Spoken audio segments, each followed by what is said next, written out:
हमेशा सोचते रहना यानी ओवर थिंकिंग जिसे मेडिकल लैंग्वेज में जनरल एंजाइटी डिसऑर्डर कहा जाता। मन में कभी एक ख्याल सताते तो कभी दूसरे ख्याल सताते, ये कभी शांत नहीं रहता। जनरली अगर आप स्टडी कर रहे पर आपका फोकस पढ़ाई पर नहीं रह पाता, माइंड कुछ और ही सोचता रहता है। या फिर अगर आप कोई जॉब कर रहे पर ओवर थिंकिंग की वजह से आप अपने जॉब पे भी कॉन्सेंट्रेट नहीं कर पाते, जिसकी वजह से आप काफी स्ट्रेस और थका थका फील करते। इस कंडीशन में हमारा माइंड प्रेजेंट में भी नहीं रहता। तो दोस्तों, आज की वीडियो में बताऊंगा ये ओवर थिंकिंग होता क्या है, ये कितने प्रकार के होते हैं, इससे हमें क्या क्या नुकसान हो सकता और इससे हम बाहर कैसे निकले। So hello everyone, this is Rahul Mehta और आप देख रहे हैं आई टॉक बातें। सबसे पहले हमें ये समझना होगा ये ओवर थिंकिंग नेचुरल है, ये किसी को भी हो सकता है। ये एक कॉमन प्रॉब्लम है। Suppose if you are in love you start over thinking.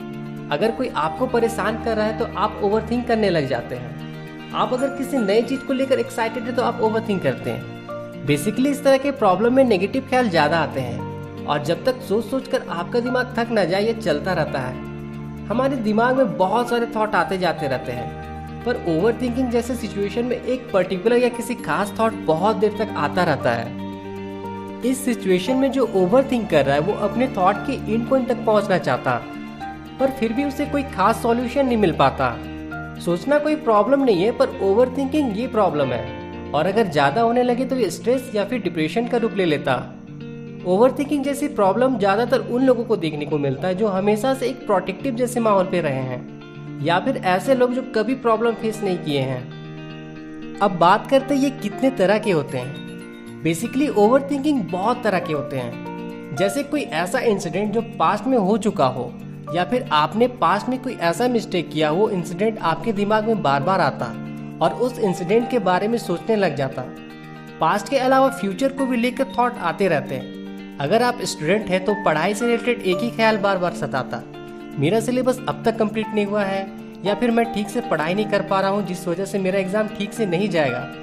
इसके अलावा अगर कोई रिलेशनशिप या ब्रेकअप जैसे सिचुएशन से गुजर रहा है, उन लोगों को भी ओवर थिंकिंग जैसे प्रॉब्लम से गुजरना पड़ता है।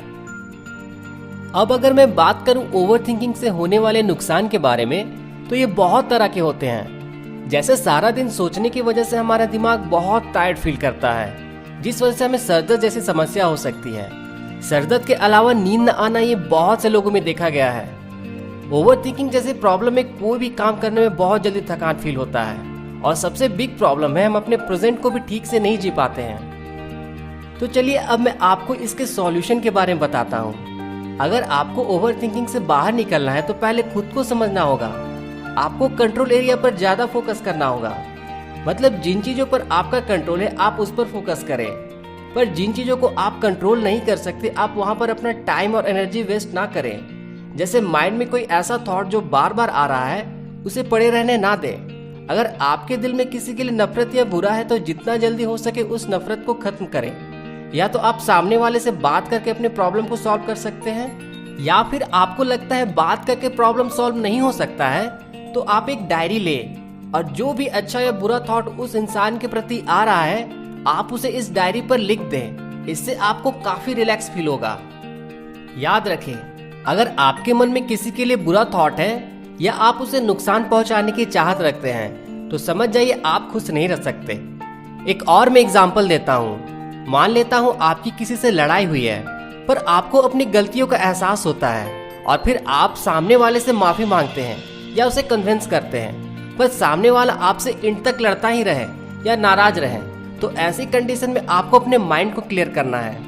आपको खुद को माफ करना है। खुद को कहना है एज अ ह्यूमन बीइंग मेरे से कुछ गलती हुई है, मैंने खुद को माफ किया। पर अगर सामने वाले ने आपको माफ नहीं किया तो वो उसकी प्रॉब्लम है, वहां पर हमारा कंट्रोल नहीं है। तो जितना हो सके अपने माइंड को क्लियर रखें। कोई अगर आपको अपने से कंपेयर कर रहा है तो उसे करने दें, ये उसकी प्रॉब्लम है। आपको किसी से कंपेयर नहीं करना है, क्योंकि जहां आप कंपेयर करेंगे वहां आप फंस जाते हैं। या तो आपकी ईगो बढ़ेगी या फिर आप खुद को कम समझ बैठते हैं। हमेशा खुद को किसी से ना कम समझे ना ज्यादा। अगर आप स्टूडेंट हैं तो आपको रिजल्ट पे फोकस करने की जगह स्टडी में फोकस करना चाहिए। कल के बारे में सोचकर अपने आज को बर्बाद ना करें। आपको इसे समझना होगा।